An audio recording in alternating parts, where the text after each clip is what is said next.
नमस्कार साथियों, आप सभी का अपना YouTube चैनल मैथ्स बी में स्वागत है। इस वीडियो में हम लोग क्लास 10 का प्रमेय 6.2 मतलब थेल्स प्रमेय का विलोम करने वाले हैं। अगर आपने अभी तक थेल्स प्रमेय को नहीं देखा है तो इस वीडियो का लिंक मैंने डिस्क्रिप्शन बॉक्स में दे दिए हैं, आप जा करके वहाँ से इस वीडियो को देख सकते हैं। तो हमारा प्रमेय क्या है, आइए देखते हैं।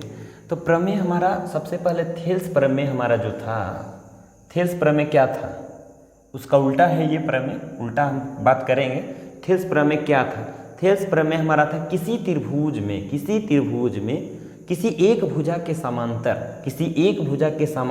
एक रेखा हो, किसी त्रिभुज में किसी एक भुजा के समांतर अगर रेखा हो तो ये जो हमारा रेखा है अन्य दो भुजा को समान अनुपात में विभाजित करती है, समान अनुपात में बांटती है। ये हमारा थेल्स प्रमेय था।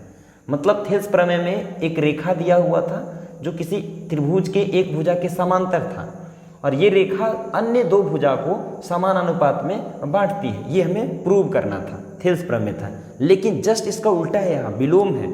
तो उल्टा है तो क्या दिया है यहाँ पे, किसी त्रिभुज में एक ऐसा रेखा है जो त्रिभुज की दो भुजाओं को समान अनुपात में बांटती है, ये दिया हुआ है। तो हमें प्रूव करके दिखाना है कि ये रेखा तीसरी भुजा के साथ क्या होगी, समांतर होगी। वहां पे क्या दिया था कि एक रेखा किसी एक भुजा के साथ समांतर थी तो ये बांटेगा समान अनुपात में, लेकिन यहाँ उल्टा है, समान अनुपात में बांट रही है तो ये रेखा फिक्स है, क्या तीसरी भुजा के साथ क्या होना चाहिए, समांतर होना चाहिए। ये हमें प्रूव करना है। तो देखिए यहाँ पे हम मानते हैं कि हमारा त्रिभुज ABC है, ABC, और ये BC के समांतर हमारा जो प्रूव करना है वो DE है। यानी DE हमारा जो रेखा है ये दो भुजा को समान अनुपात में बांट रही है, इसको हम DE मान लिए। अब देखिए यहाँ पे हम उसी तरह प्रूव करेंगे। सबसे पहले दिया हुआ है उसको लिखेंगे, उसके बाद हमारा सिद्ध जो करना है, प्रूव करना है, उसको लिखेंगे, उसके बाद रचना करना पड़ेगा तो रचना करेंगे और उसके आगे हम प्रूव करेंगे। तो चलिए सबसे पहले हमारा दिया क्या हुआ है, दिया हुआ है कि त्रिभुज ABC में दिया है, त्रिभुज ABC में AD बटे DB बराबर AE बटे EC, ये दिया हुआ है। यानी त्रिभुज में हमारा AD बटे DB AE बटे EC ये दिया हुआ है, ये रेखा बांट रही है इन दोनों भुजा को समान अनुपात में। तो हमें सिद्ध क्या करना है, ये दिया है तो सिद्ध हमें क्या करना है,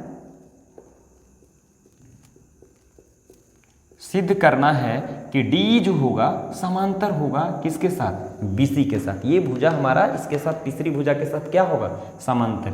ये हमें प्रूव करना है। तो अब इसके लिए हमें रचना करना पड़ेगा, रचना करेंगे। तो यहाँ पे हम मान लिए, अभी थोड़ा देर के लिए मानते हैं कि DE जो हमारा BC के समांतर तो प्रूव ही करना है। अभी तो समांतर है नहीं, अभी तो ऐसा हम नहीं बोलेंगे कि ये हमारा समांतर है। तो कोई ना कोई जरूर एक रेखा होगा जो BC के समांतर होगा, मतलब यहाँ से यहाँ तक में कोई एक ऐसा रेखा जरूर होगा जो BC के निश्चित समांतर होगा।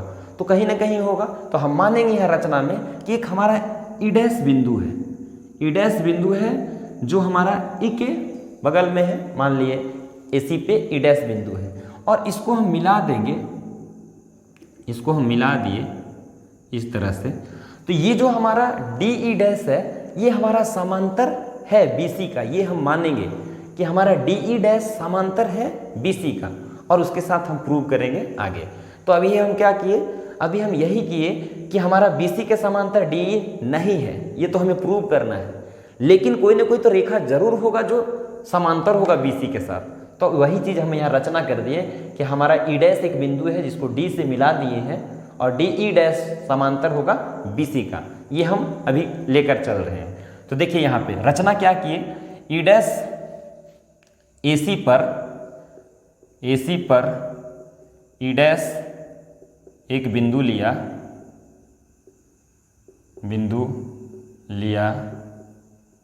और DE' को मिलाया, DE' को मिलाया। अब हम प्रूफ की तरफ बढ़ते हैं। तो प्रूफ कैसे होगा, तो अभी हम मान के चल रहे हैं कि हमारा DE' क्या है, समांतर है BC के साथ। तो माना DE' समांतर है BC। अब यहाँ पे DE' समांतर है BC के साथ, तो थेल्स प्रमेय क्या कहता है हमारा? थेल्स प्रमेय कहता है किसी त्रिभुज में अगर एक भुजा के समांतर है ये समांतर है डी ई डैश, तो पक्का डी ई डैश इन दो भुजा को समान अनुपात में बांटेगा।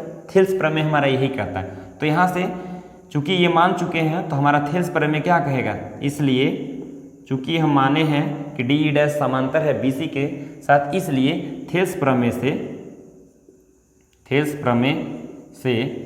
प्रमेय से क्या हो जाएगा, AD बटे DB बराबर AE डैश बटे E डैश C। तो ये AE डैश बटे E डैश C ये क्यों हुआ, समझ में आया?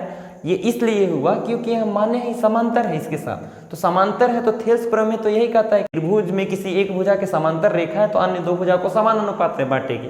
ये थेल्स प्रमेय से आया। अब इसको हम समीकरण 1 मान लिए हैं और ये समीकरण 2, ये दिया हुआ था समीकरण 1 मान लिए और ये हम लाए रचना के द्वारा, तो ये समीकरण 2। अब यहाँ समीकरण 1 और 2 को अगर हम देखेंगे तो LHS बराबर AD बटा DB, ये दोनों बराबर हो गया यहाँ पे।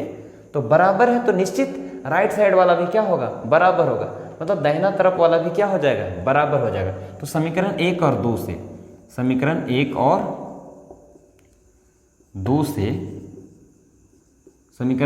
2 से क्या हो जाएगा, AE बटे EC बराबर AE डैश बटे E डैश C। अब यहाँ पे दोनों तरफ एक जोड़ते हैं, तो दोनों तरफ एक जोड़ने पर दोनों तरफ एक जोड़ रहे हैं तो क्या है, AE बटे EC प्लस 1 बराबर AE डैश बटे E डैश C प्लस 1। एक जोड़ने से कोई फर्क नहीं हो रहा है, समान चीज़ दोनों तरफ जोड़ेंगे तो कोई दिक्कत नहीं है। अब यहाँ से देखेंगे इसका एलसीएम लेंगे, यहाँ 1 है तो EC और 1 का एलसीएम क्या हो जाएगा, EC से EC 1 बार 1 यहाँ मल्टीप्लाई करेंगे तो क्या आ जाएगा AE प्लस 1 से EC इंटू 1 EC। उसी तरह यहाँ पे भी हो जाएगा, यहाँ 1 है तो E डैश C तो AE dash plus E dash C। अब यहाँ पे हम देखेंगे AE प्लस EC, A से E और E से C, A से E और E से C, इसको हम क्या लिख सकते हैं, AC लिख सकते हैं। तो यहाँ पे हम क्या कर रहे हैं, इसकी जगह पे AE प्लस EC के जगह पे हम क्या लिख रहे हैं, AC बटे नीचे क्या है EC बराबर। उसी तरह यहाँ AE डैश और E डैश C, इसके जगह पे भी हम क्या लिख सकते हैं, AC। तो यहाँ पे भी क्या लिख दिए, AC बटे क्या है E डैश C। अब यहाँ से AC क्या हो जाएगा, हमारा कैंसिल हो जाएगा, तो क्या बचा 1 बाय EC बराबर 1 बाय E डैश C, ये बचा। अब दोनों तरफ अगर हम उल्टा कर देंगे तो कोई फर्क नहीं पड़ने वाला है। तो हमारे यहाँ से क्या हो जाएगा, EC अब बराबर E डैश C। अब यहाँ से हमें एक चीज़ मिल गया, EC और E डैश C बराबर है, EC और E डैश C बराबर है। अब फिगर में देखिए यहाँ पे बोल रहा है कि EC और E डैश C का लंबाई बराबर है। यह कब संभव है, यानी E से C और E डैश से C तभी संभव होगा जब हमारा E डैश और E दोनों एक ही जगह पे होगा, तभी लंबाई एकदम एग्जैक्ट बराबर होगा। अगर ये थोड़ा सा भी ऊपर रहेगा तो लंबाई बराबर नहीं होगा। तो हम यहाँ प्रूव कर लिए कि हमारा EC और E डैश C बराबर है। इसका मतलब हम प्रूव कर लिए कि E डैश और E दो अलग अलग बिंदु नहीं है, दोनों एक ही बिंदु है, मतलब दोनों ये बिंदु क्या है, समपाती है। ये चीज़ हम प्रूव कर लिए। अगर E डैश और E दो अलग अलग बिंदु नहीं है, एक ही बिंदु है, तो फिक्स है कि ये दो अलग अलग लाइन भी नहीं होगा। क्यों?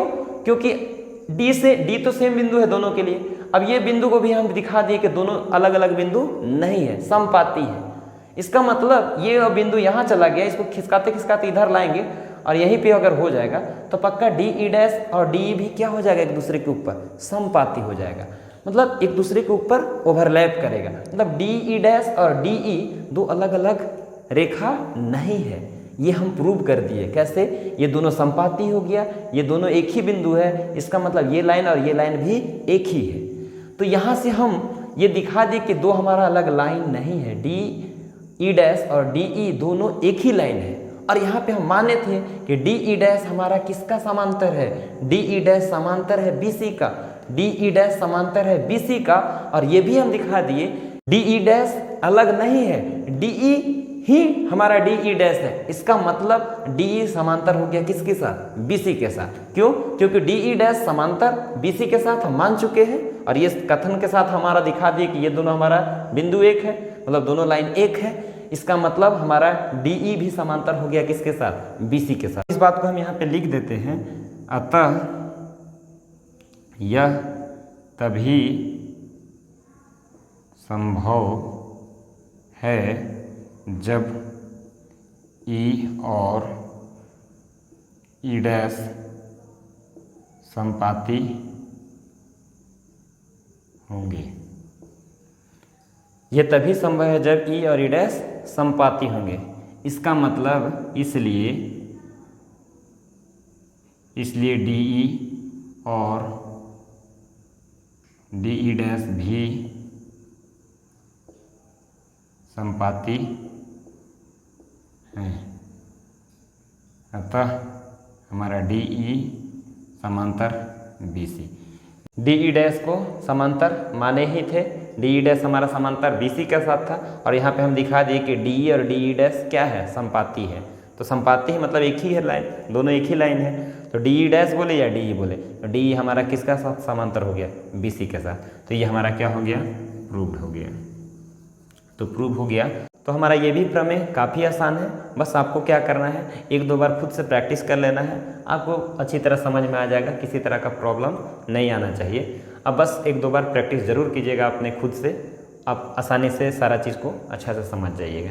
चलिए, कैसा लगा ये वीडियो, ये टॉपिक हमारा कैसा रहा, आप ज़रूर मुझे कमेंट करके बताइए। आपको अच्छा लगा हमारा वीडियो तो आप हमारे चैनल को सब्सक्राइब करें, लाइक करें और शेयर करें। फिर मिलते हैं नेक्स्ट वीडियो में नेक्स्ट टॉपिक के साथ। तब तक के लिए बहुत बहुत धन्यवाद।